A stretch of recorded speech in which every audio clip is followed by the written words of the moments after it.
Aí pessoal, já aproveitei aqui, ó. Tirei o cabeçote, certo?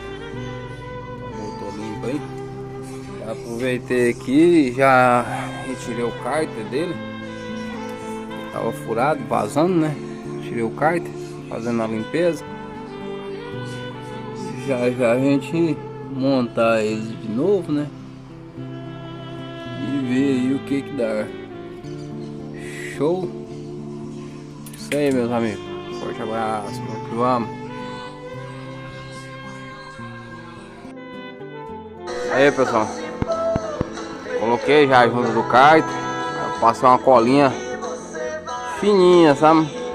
Só mesmo para papelzinho, folhinha de papel. Só para dar uma alinhada na junta. Já apertei o kart. Foi zero bala. Vamos que vamos.